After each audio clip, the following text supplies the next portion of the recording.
Assalamualaikum warahmatullahi wabarakatuh. Kembali lagi dengan saya Raudatul Jannah. Lanjut ke pembahasan materi yang selanjutnya, yaitu rujukan dan daftar pustaka. Jadi langsung aja masuk ke pembahasan yang pertama, yaitu adalah pengertian dari rujukan. Dalam Kamus Besar Bahasa Indonesia, rujukan ini memiliki arti sebagai sesuatu yang digunakan pemberi informasi atau si pembicara ini untuk menyokong atau memperkuat pernyataan dengan tegas. Adapun pengertian dari daftar rujukan yaitu adalah suatu catatan daftar bahan-bahan dari buku, makalah, majalah, surat kabar, dan yang lain-lainnya yang dirujuk atau dikutip langsung ke dalam suatu tulisan. Nah, rujukan dalam tulisan ini dapat berupa yang pertama catatan dalam atau in-notes, catatan kaki atau footnotes, dan catatan akhir atau endnotes.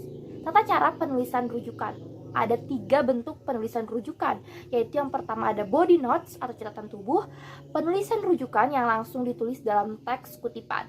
Yang kedua ada footnotes atau catatan kaki, yaitu penulisan rujukan dengan menuliskan pada bagian kaki halaman yang terdapat kutipannya.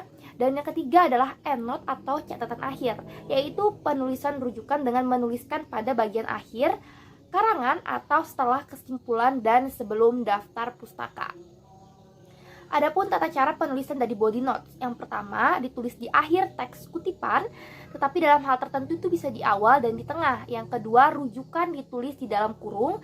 Yang ketiga, secara umum rujukan terdiri dari nama pengarang, tahun, dan nomor halaman. Contohnya, Barsa Nawawi Arif, 2012.27.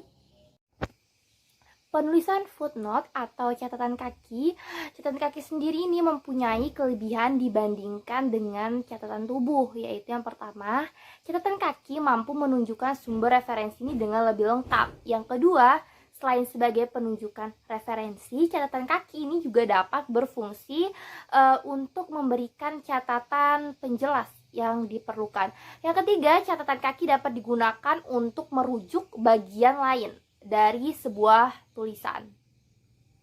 Berdasarkan kelebihannya tersebut, catatan kaki bisa berisi yang pertama, penunjukan sumber kutipan atau referensi, yang kedua, catatan penjelas, yang ketiga, penunjukan sumber kutipan sekaligus catatan penjelas. Nah, untuk lebih jelasnya, saya akan melihatkan dari masing-masing contoh. Yang pertama, contoh catatan kaki pada satu pengarang, contohnya adalah. Dan yang kedua adalah contoh dari catatan kaki dari 2 atau 3 pengarang. Contohnya adalah, selanjutnya adalah catatan kaki lebih dari 3 pengarang, biasanya menggunakan DKK. Contohnya adalah, yang keempat ada catatan kaki atau footnote dari majalah. Yang kelima, catatan kaki dari buku terjemahan. Yang keenam, catatan kaki dari skripsi atau tesis atau disertasi. Yang ketujuh atau yang terakhir adalah catatan kaki dari internet.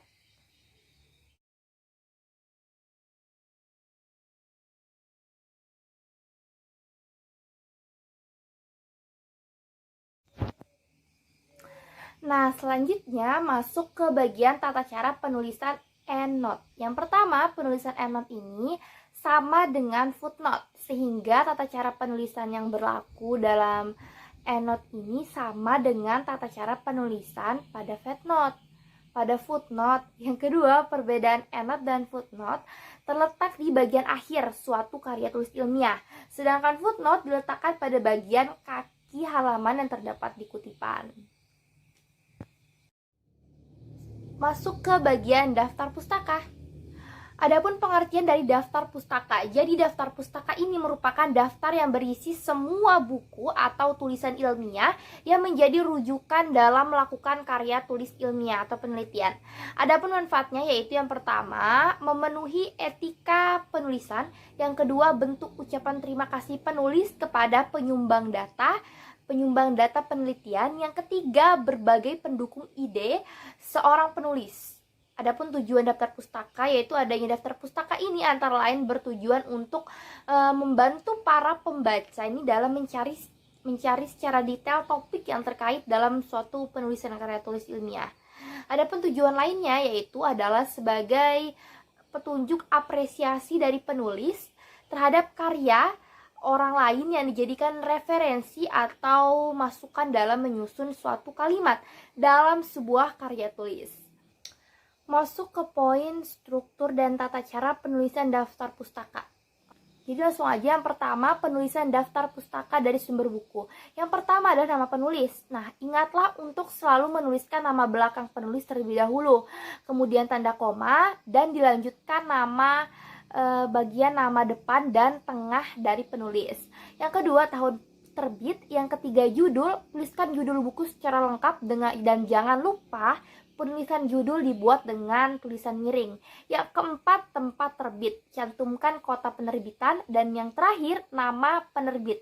Bisa jadi lembaga atau institusi tertentu dengan nama penerbit yang dibatasi dengan tanda titik 2. Nah, contohnya yaitu lanjut, yang kedua yaitu penulisan daftar pustaka dari artikel dalam jurnal, makalah, atau koran. Oke, kita pindah tempat dulu soalnya di sini lebih terang. Kita langsung aja masuk ke poin selanjutnya. Nah, yang kedua ada penulisan daftar pustaka dari artikel dalam jurnal, koran, atau majalah. Nah, tidak jauh berbeda dengan penulisan dari sumber berupa buku. Kita juga perlu mencantumkan nama penulis, tahun terbit judul, hingga kota dan nama penerbit. Hanya saja ada perbedaan penulisan untuk beberapa urutan tersebut, yakni dengan contoh sebagai berikut.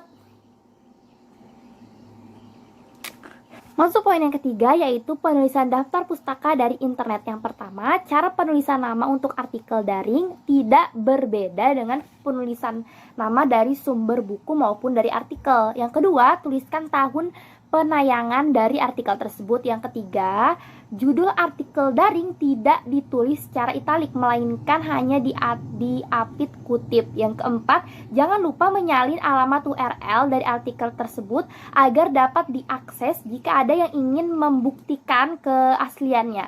Yang kelima, di bagian akhir, jangan lupa mencantumkan waktu pengambilan artikel dari itu secara lengkap, yakni tanggal dan jam saat kamu mengunduh maupun menjadikannya referensi.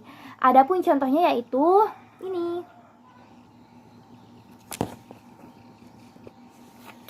Sekarang adalah perbedaan dari footnote dan daftar pustaka. Nah, dapat dilihat pada letak penulisannya, cara penulisannya, ukuran hurufnya, nama pengarangnya, dan tanda pemisah. Adapun contoh dari keduanya agar mempermudah membedakannya yaitu ini dia. Nah, cukup sekian video tentang rujukan dan daftar pustaka kali ini. Sampai ketemu di materi bahasa Indonesia lainnya. Dadah. Assalamualaikum warahmatullahi wabarakatuh.